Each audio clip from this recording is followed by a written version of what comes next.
Bonsoir à tous. À la une de ce journal, des jeunes Camerounais audacieux, créatifs et entrepreneurs dénoncent les promesses non tenues du chef de l'État, la difficile insertion socio-économique des jeunes, l'inefficacité des outils d'accompagnement et le manque criard de financement plombent les initiatives d'une jeunesse qui est de moins en moins séduite par les discours du chef de l'État. Vous les écouterez dans ce journal à 24 heures du traditionnel message du chef de l'État à la jeunesse camerounaise.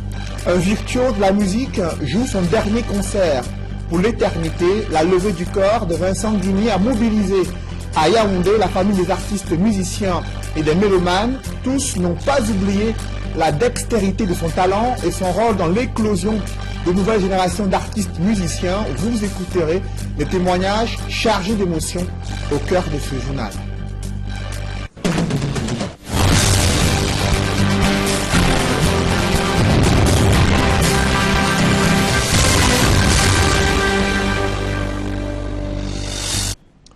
Merci de suivre cette édition complète de l'information sur Equinox Télévision. À 24 heures du traditionnel message du chef de l'État à la jeunesse, des Camerounais de moins de 40 ans sont désillusionnés. Les promesses les résorbées, le taux élevé de chômage et de sous-emploi au Cameroun, les cercles de décision politique peinent à s'ouvrir au sommet de l'État afin de prendre en compte les aspirations réelles des jeunes Camerounais. Ils dressent leurs attentes dans ce reportage de Gladys Sidier. Ça fait 20 ans comme j'ai une licence. Je n'ai jamais travaillé. Parce qu'il y a le tribalisme, il y a la corruption, il y a le favoritisme. Tout ça entrave l'évolution du jeune. Roland Grandieu est un jeune Camerounais qui s'est lancé dans le secteur informel après ses études universitaires. Il ne vit que de petits métiers. Roland fait partie des nombreux jeunes Camerounais qui ont perdu tout espoir d'occuper un jour un poste de responsabilité dans le gouvernement. Le vieux connaît le régime de son essence pour Biya. Il avait 35 ans, si on enlève ça sur mes 40 ans que j'ai là, vous voyez ce qui me reste. Ça veut dire que nous n'attendons rien de lui. Plusieurs jeunes sont en effet restés sur leur faim après le discours du chef de l'État le 10 février 2017. Le chef de l'État nous avait promis les ordinateurs, on n'a pas encore reçu, c'est ça mon souci. Parce que je rencontre beaucoup de problèmes pour saisir et faire mes devoirs et les remettre aux enseignants. Ça fait déjà presque 35 ans, comme chaque année il prononce le discours à la jeunesse. Son discours par rapport à la jeunesse, c'est un leurre.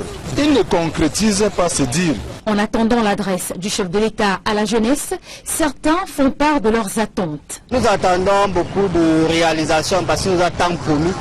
Et nous attendons maintenant qu'il réalise ce qu'il nous a promis. S'il essaie de tenir ses promesses, nous les jeunes, nous serons vraiment très, très satisfaits de lui. Il faudrait que la formation soit professionnelle au Cameroun. Parce qu'après de longues études, après une licence, un jeune Camerounais se trouve dans la rue, c'est pas normal. Nous attendons une ouverture dans le monde de l'emploi. Nous ne sommes pas les premiers à étudier. Il y en a plusieurs, nos aînés académiques, ils sont là, ils chôment, ils tournent. Mais vraiment, le Cameroun, je ne sais pas. Pour d'autres, la voie des urnes en cette année électorale se présente comme la solution idéale pour tout changement. Pour qu'on change les choses, ça c'est une année électorale. Il va falloir que le président Paul Biya puisse se mettre de côté, qu'il puisse permettre à ce que le jeune reprenne le Cameroun en main, qu'on puisse construire le Cameroun. Parce que nous les jeunes, nous avons une autre manière de penser par rapport à la leur. Donc il est temps qu'on laisse la jeunesse remplacer les papas, faire à ce que le Cameroun aille dans le développement. Comme les années précédentes, le président de la République prononcera son discours à la veille de la fête de la jeunesse. En février 2017, le chef de l'État s'était félicité de la mise en œuvre du plan spécial triennal jeune où près de 102 milliards de francs CFA devaient être mis à la disposition des jeunes, avec près de 500 000 jeunes insérés sur le marché de l'emploi également, qui sont accompagnés pour la création de leur entreprise. Chaque année, où en est-on aujourd'hui? Comment les jeunes apprécient cette initiative gouvernementale? Les résultats sont peu probants. Du coup, les initiatives gouvernementales destinées à la jeunesse sont de plus en plus critiquées par les bénéficiaires de ces initiatives gouvernementales. Reportage Donald Brice Kamgan. Je me félicite à cet égard de l'entrée en application du plan triennal spécial jeune, doté de 102 milliards de francs CFA. Il appuiera 1,5 million de jeunes âgés de 15 à 35 ans au rythme de 500 000. Ainsi s'exprimait Paul Biya le 10 février 2017. De l'évaluation que le gouvernement vient de faire de ce programme, il ressort que sur les 102 milliards attendus, seulement 3 milliards de francs CFA sont disponibles et devraient financer quelques 2000 projets retenus. On est donc bien loin des 500 000 emplois annuels prévus. Il faut déjà demander où est le plan spécial jeune. Annoncé, je crois, d'abord en 2010, ensuite en 2012, enfin, je ne sais même plus, j'ai essayé de faire un tableau là-dessus. Vous connaissez l'histoire de l'académie du foot. Ça a été annoncé 10 ans avant son implémentation et d'autres choses. Moi, j'ai tout un tableau dans ma machine des annonces faites par le président à chaque 10 février. C'est pour ça que je dis que vis-à-vis des jeunes, et peut-être même d'ailleurs globalement vis-à-vis du peuple, il a l'habitude de la légèreté. Mais bon, peut-être comme avec l'académie, un matin, ça finira par voir le jour. Le ministère de la Jeunesse et de l'Éducation civique qui en assure la mise en œuvre a reconnu lors du bilan à mi-parcours que la communication autour du mécanisme d'obtention des financements restait méconnue des jeunes. Un guide vient d'être adopté sur la question. L'éducation des jeunes ne saurait être prise en otage. C'était par ailleurs indigné le chef de l'État, faisant allusion aux perturbations scolaires dues à la crise dans les régions du nord-ouest et du sud-ouest. Paul Biya, après avoir énuméré les réponses apportées aux préoccupations des enseignants, assurait que d'autres mesures seraient prises pour amener les élèves à l'école. Dans les régions du nord-ouest et du sud-ouest, bon nombre d'établissements scolaires restent toujours sans apprenants. Mais les villes mortes, pourquoi elles sont suivies? C'est parce que des parents disent qu'aujourd'hui, il n'y a rien. Alors, je pense que c'est là-bas qu'il faut loger l'interrogation. Des promesses du chef de l'État et bien d'autres non tenues qui donnent matière à réfléchir aux destinataires, la jeunesse. Parlons à présent des innovations technologiques des jeunes entrepreneurs. Elles butent ces innovations devant un climat morose des affaires. Cet écosystème numérique et les opportunités existantes pour les jeunes étaient au centre des préoccupations des parlementaires jeunes réunis à Yaoundé. Des précisions avec Guy Zogo dans ce reportage. Il y en avait que pour l'économie numérique à la faveur de la deuxième session du Parlement de la jeunesse à l'Assemblée nationale. Pour les 180 députés jeunes réunis en session plénière dans l'hémicycle du Palais de Verre, la quintessence des travaux numériques, enjeux, formation, développement et accompagnement des jeunes, perspectives d'emploi et d'auto-emploi. Le secteur économique numérique étant littéralement un secteur de pointe aujourd'hui, un secteur stratégique, avec un impact fort sur la compétitivité, sur la création d'emplois pour les jeunes. Il est important dans la stratégie que le gouvernement envisage de mettre en place, de mettre en œuvre dans le cadre du plan stratégique de développement économique dans notre pays. La séance des questions orales qui est intervenue entre les députés jeunes et membres du gouvernement a permis aux jeunes parlementaires de questionner la politique gouvernementale dans le domaine du numérique. Il y a les atouts et derrière ces atouts, il y a aussi une autre facette. C'est pour ça que nous sommes venus parler et nous adresser à nos pairs, de leur attirer l'attention pour qu'un accent soit mis sur ce secteur porteur de développement. Si la prestation des membres du gouvernement est jugée satisfaisante par les députés jeunes, il y a néanmoins un besoin d'action. Les membres du gouvernement ont été vraiment à la hauteur de toutes les questions posées par nous les jeunes, les députés jeunes. N'est-ce pas, j'ai apprécié à sa juste valeur la prestation, la qualité de réponse que les membres du gouvernement ont apporté et ça a une fois de plus boosté notre morale. La contribution du gouvernement à nos réponses sont vraiment bonnes parce que nous entendons le concret, pas le discours maintenant. Nous avons reçu beaucoup d'enseignements par rapport à l'économie numérique. Pour le réseau des parlementaires Espérance Jeunesse, qui chapeaute les activités des députés jeunes, ceux-ci sont désormais outillés pour le terrain. Ils ont été, après une session de formation, faits ambassadeurs de bonne volonté pour la promotion de l'utilisation responsable des réseaux sociaux par les jeunes. Ils vont entamer leur première opération de descente sur le terrain. Vous savez que les réseaux sociaux, c'est une bonne opportunité en termes d'information, mais cela comporte un certain nombre de risques en raison des dérives qui s'y trouvent. Les députés jeunes promettent d'ailleurs de se rendre utiles. Je pourrais sensibiliser les jeunes du Vouri à pouvoir utiliser beaucoup plus les réseaux sociaux dans le sens s'informer dans le réseau, les amener à plus se développer. Je vais aller distribuer ce que j'ai réussi ici avec mes frères, puisque c'est souvent nous, dans les zones reculées, on a des difficultés, on ne reçoit pas des informations. Mais moi qui ai reçu cette chance, je vais la partager avec mes frères. Même si tout cela a un air très classique, similaire à celui du Parlement senior. Malgré l'inefficacité des outils d'accompagnement technique et le manque criard de financement, ils sont de plus en plus nombreux des jeunes entrepreneurs qui s'engagent à transformer des produits agricoles. Ils ont exposé leur savoir-faire dans le département du Mungo. C'était lors d'une rencontre relative à cette fête, à cette semaine consacrée à la jeunesse camerounaise. Reportage Jacques Molon et Julingue Nyondé. Des produits locaux fabriqués par les jeunes de l'arrondissement de Loum, dans le département du Mungo. L'événement draine du beau monde sur le site, dans les différents stands. Des aliments faits à base de la farine de plantain, de l'huile de piment, du beurre de cacao, de la pâte fermentée de manioc. Pour ces jeunes, leur amour pour la fabrication et la consommation des produits made in Cameroun n'a pas de limite.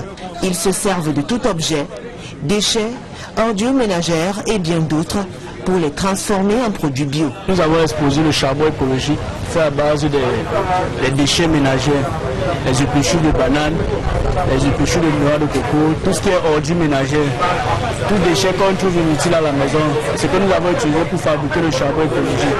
Ces mêmes déchets avec les excréments humains, les brousses de vaches, on peut utiliser pour produire ce qu'on appelle le biogaz.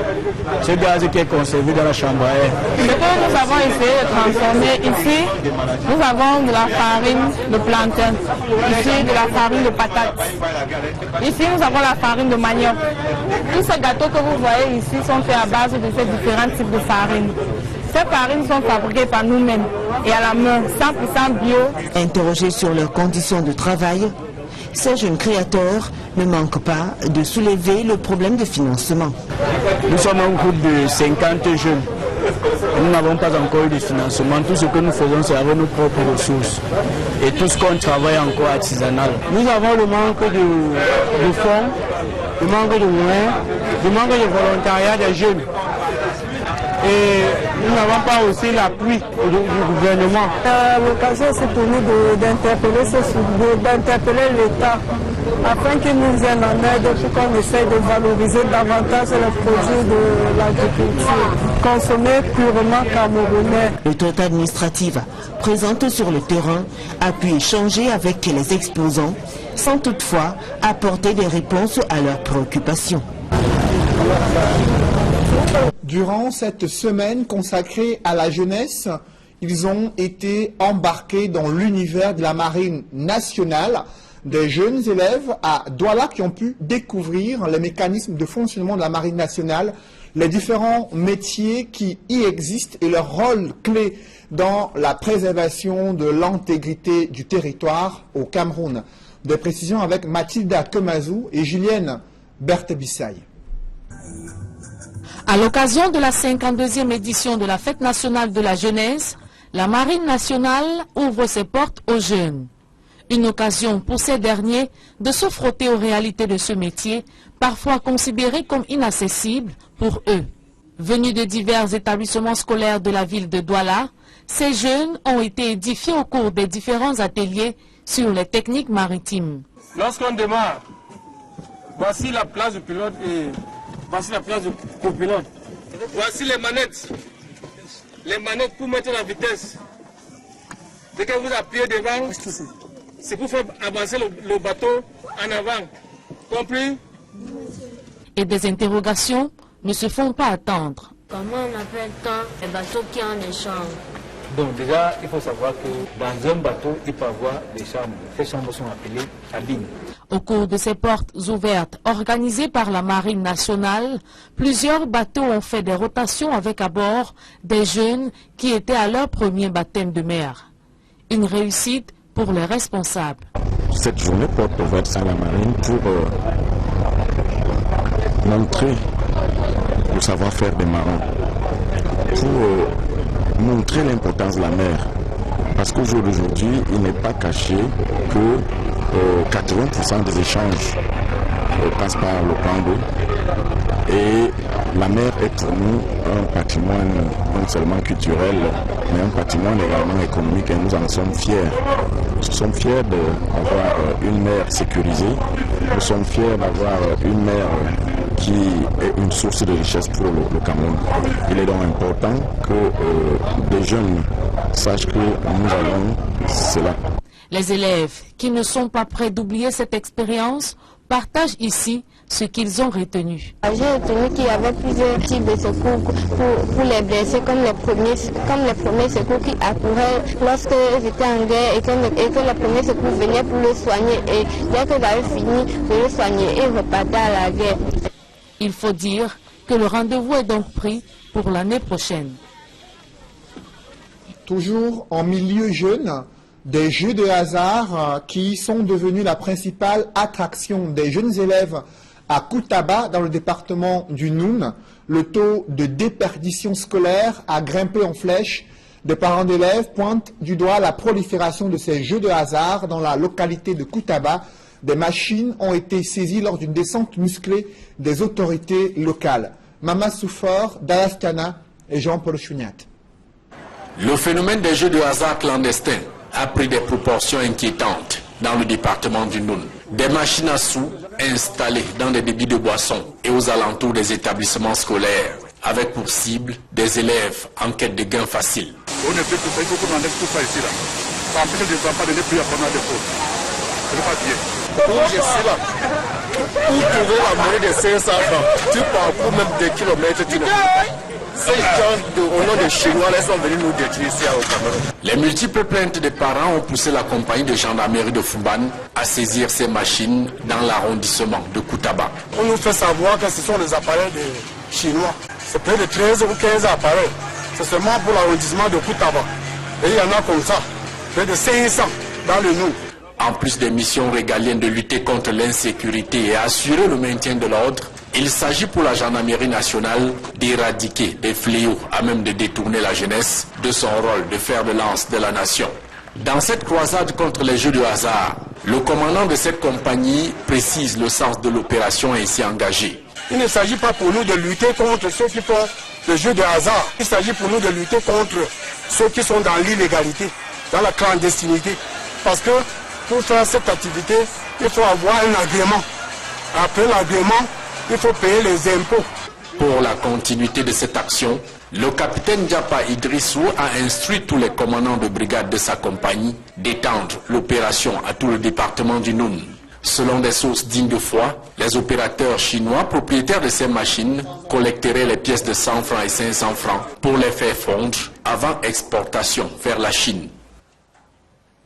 Dans le reste de l'actualité, la société civile affirme qu'elle a identifié des failles dans la convocation du collège électoral pour les sénatoriales prévues le 25 mars 2018 et la mise en place du Conseil constitutionnel.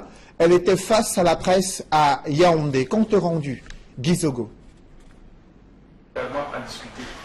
Dynamique citoyenne et un monde à venir, deux organisations de la société civile camerounaise réagissent aux actes pris par le chef de l'État, notamment la convocation du collège électoral pour les sénatoriales et la nomination des membres du Conseil constitutionnel.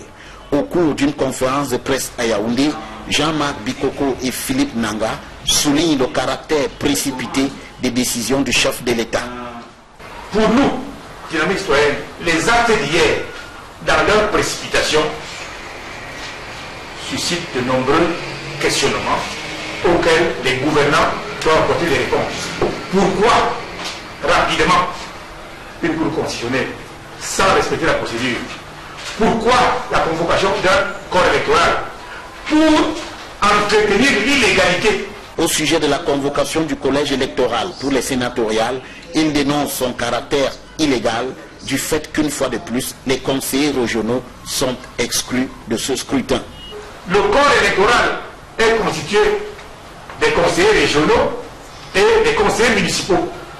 Parce qu'il n'y a pas de région, on a compris que le chef d'État étant souverain, il a voulu créer ça à ce moment-là. Comme il y a les conseils municipaux, on a choisi ce corps électoral. Sans que les conseillers municipaux ne soient renouvelés, les mêmes de 2013 vont encore élire ceux de 2018. Une critique similaire est aussi faite au sujet de la nomination des membres du Conseil constitutionnel qui, d'après ces organisations, n'a pas obéi aux prescriptions de la Constitution. Les textes qui disent que c'est 11 personnes qui sont nommées par le chef de l'État. Et 3 par lui-même, donc le président du Conseil. 3 par le président de l'Assemblée nationale après avis de l'auditeur chambre. 3 par le président du Sénat après avis de ses collègues. Et 2 par le Conseil supérieur de la magistrature. Le dernier Conseil de la magistrature s'est tenu. On n'a pas vu dans les conclusions qu'il y a eu consultation par rapport à cela. Pour Jean-Marc Bikoko et Philippe Nanga, face à ces actes qui interviennent alors que des doutes persistent sur la santé du chef de l'État, il faut des clarifications du gouvernement. Que le gouvernement clarifie cette situation, parce qu'on ne peut pas laisser prospérer la rumeur sur la santé d'un chef d'État dans un contexte où on convoque les élections. Et nous pensons qu'il est urgent que le gouvernement, n'est-ce pas, clarifie la situation. C'est une obligation. S'agissant du budget 2018, Dynamique citoyenne et Un monde à venir indique s'inquiéter du grand nombre d'engagements du gouvernement qui risqueraient de ne pas être satisfaits et appelle à l'implémentation enfin du budget programme. Elles avaient placé tout leur espoir en la mise en place et la construction d'un projet d'adduction en eau potable dans un village situé dans l'arrondissement de Melon. Jusqu'ici, aucun projet d'adduction en eau potable n'a été réalisé.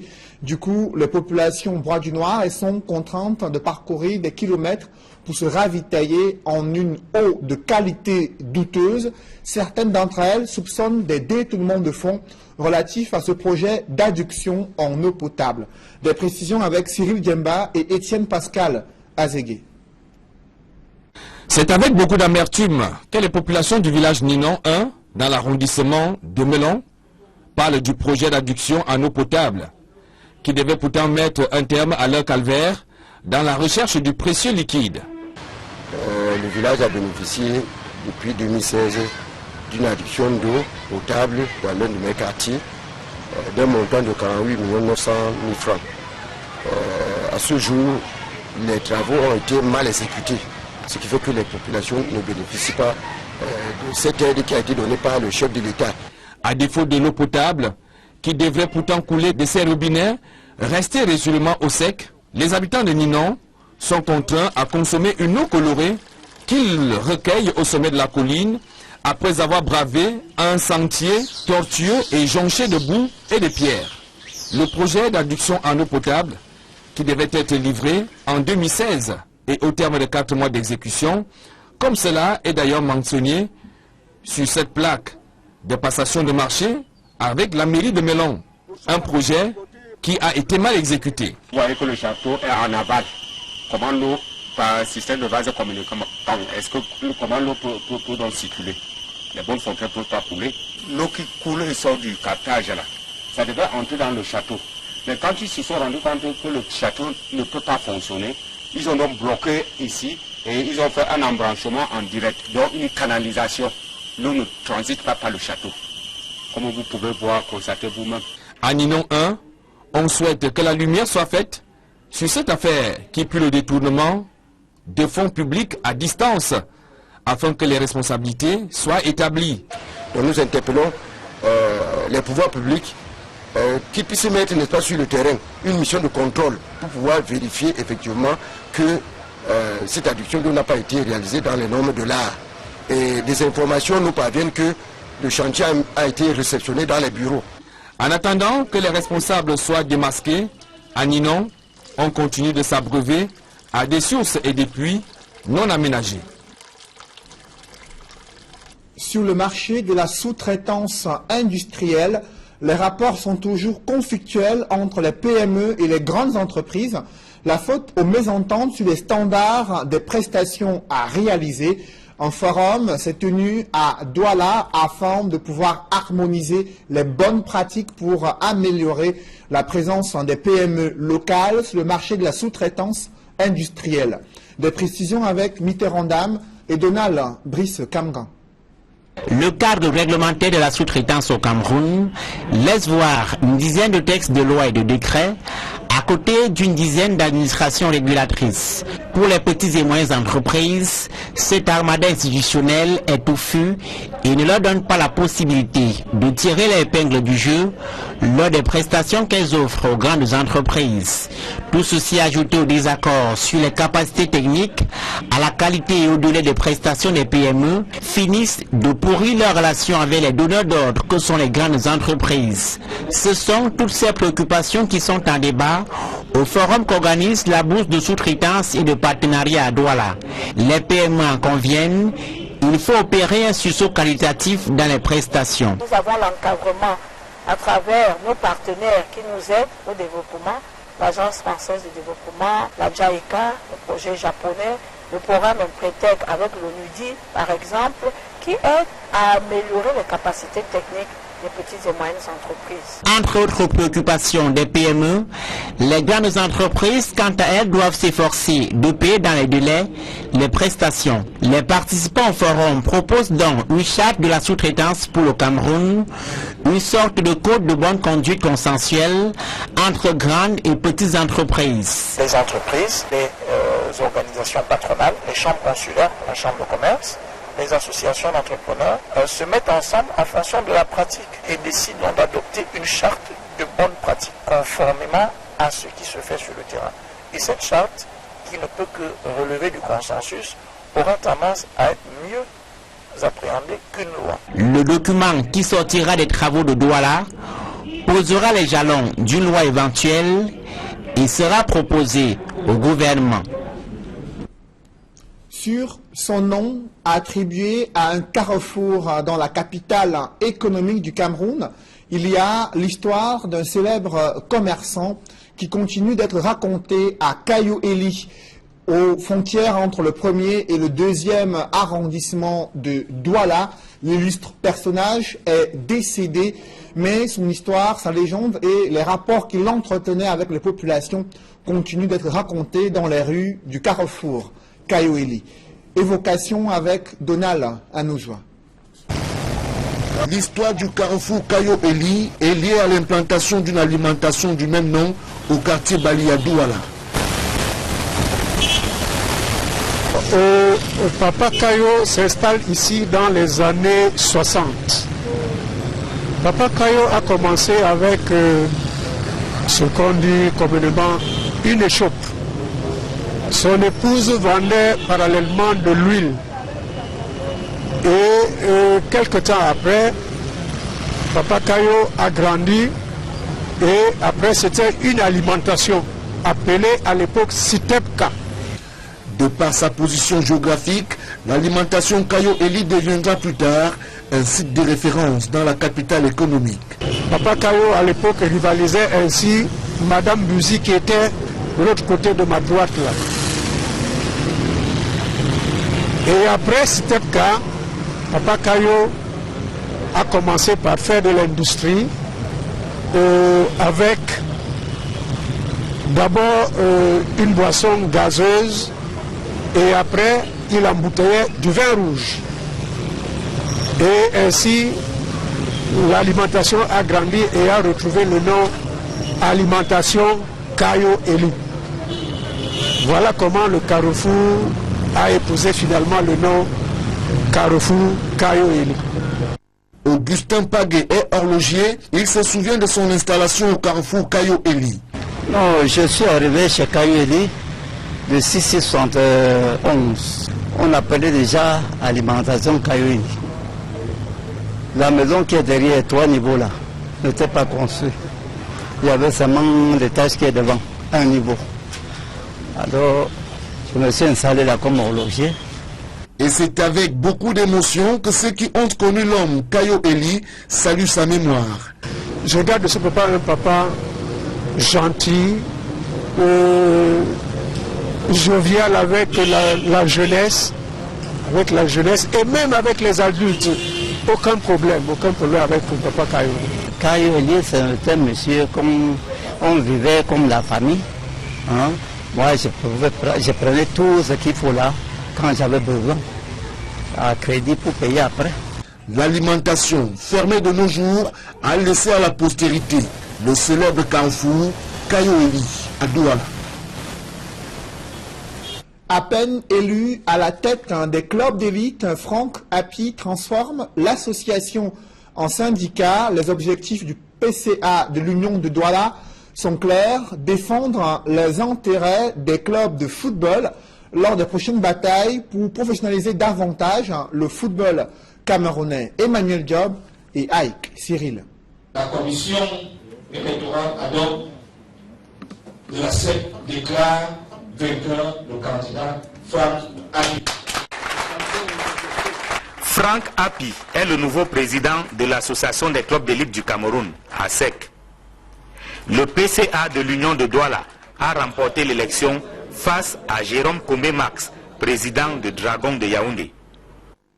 17 clubs de l'élite 1 et 18 de l'élite 2, pour un total de 35, ont pris part au scrutin. Un seul club n'a pas voté. Au décompte final, Franck Hapi récolte 28 voix contre 7 pour son adversaire. Notre action est placée sur 3 grands axes. La défense de nos intérêts généraux et particuliers, parce que nous avons des intérêts qui sont des intérêts de groupe et nous avons des intérêts qui sont des intérêts individuels. La concertation avec les autorités pour créer un environnement judiciaire, un environnement fiscal, un environnement financier propice à l'épanouissement et au développement de notre football pour le rendre compétitif sur le plan continental et sur le plan régional. Et une solidarité beaucoup plus agissante entre nous, les clubs, parce que même si nous sommes adversaires sur le terrain, nous ne sommes pas en dehors. Le président nouvellement élu a le triomphe modeste. Une accolade avec celui qu'il vient de battre aux élections traduit son sens du fair play. Après un conclave avec son état-major au terme du scrutin, le président nouvellement élu dévoile le bureau complet de l'association. Premier vice-président, Luc Assamba, président de l'association.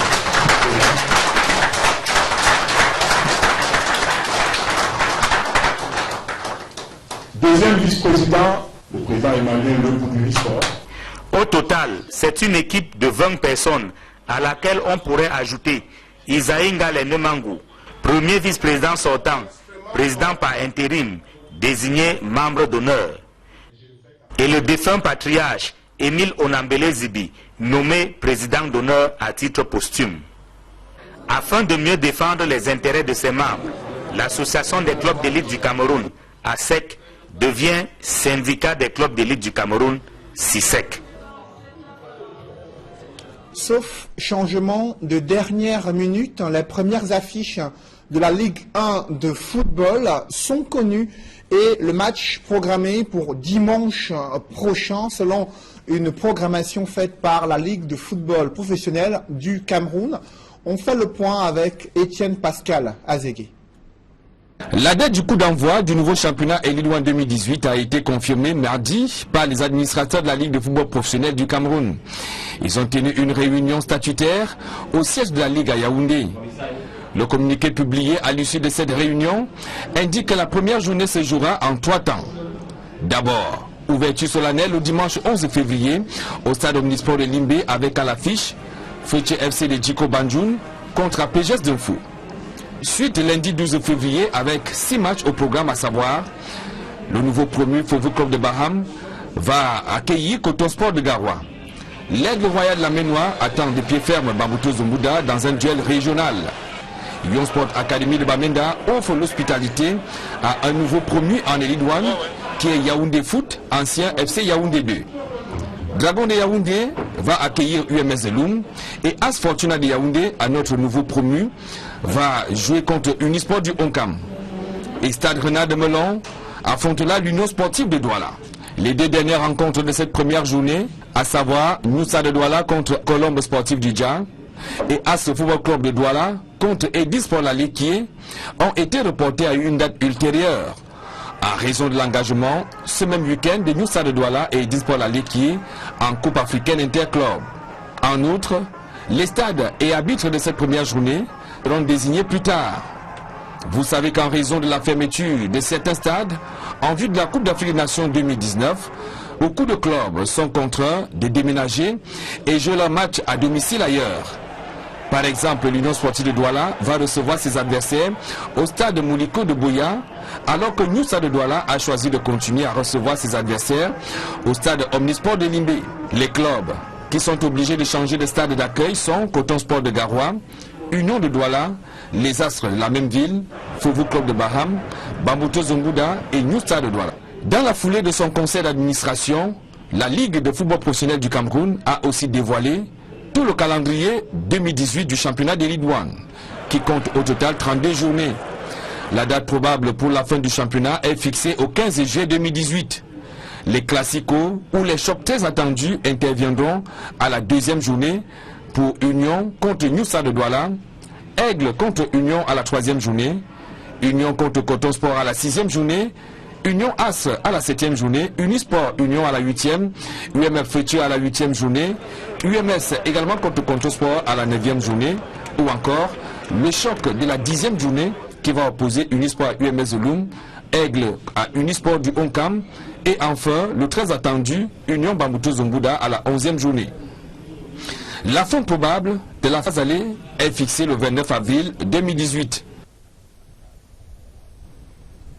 Je vous le disais en titre, un virtuose de la musique a joué son dernier concert pour l'éternité.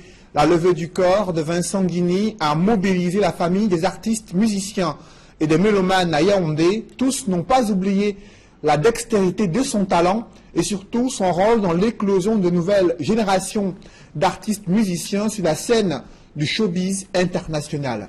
Reportage Élisée Borba et Ike Cyril.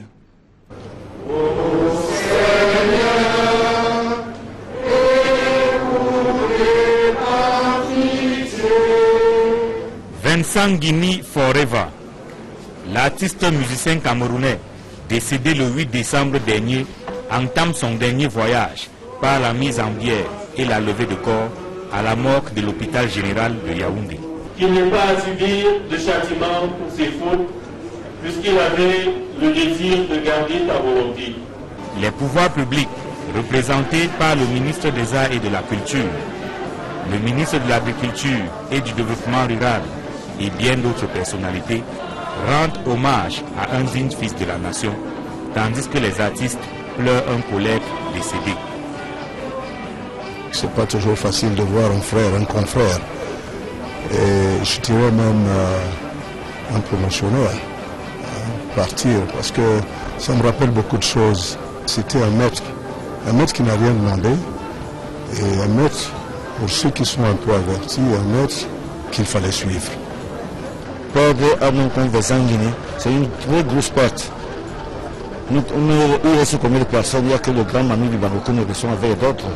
Quand vraiment les artistes tombent comme ça nous fait... Il y a de la crainte.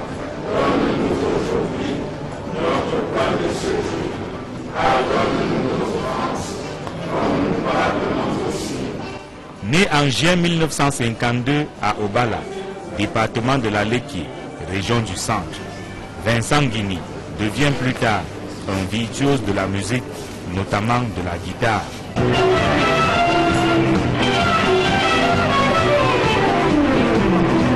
Auteur, compositeur, arrangeur, bassiste et chanteur, Vincent Guigny gratifie les mélomanes de belles sonorités.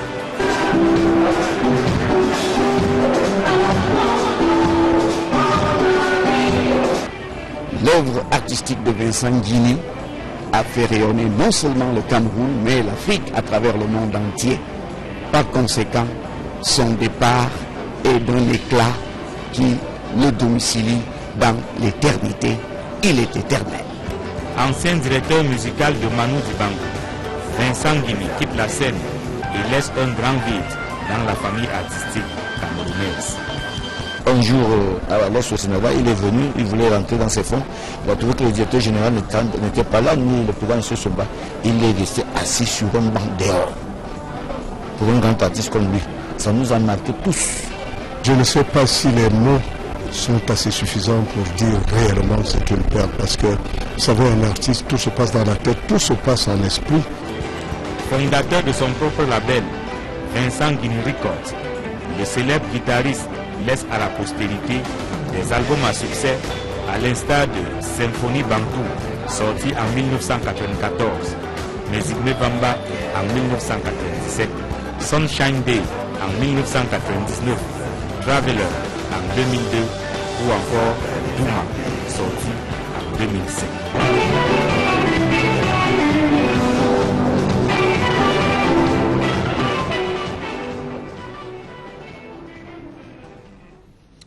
Mesdames, messieurs, c'est la fin de ce journal. Merci d'avoir suivi. Restez sur Equinox Télévision.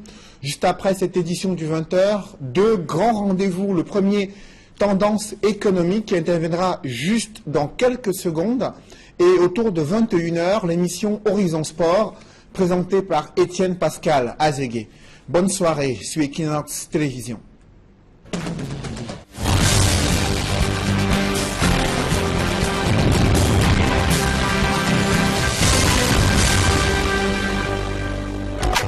Mesdames et messieurs, bonsoir. Vous écoutez vos prévisions météorologiques de ce samedi.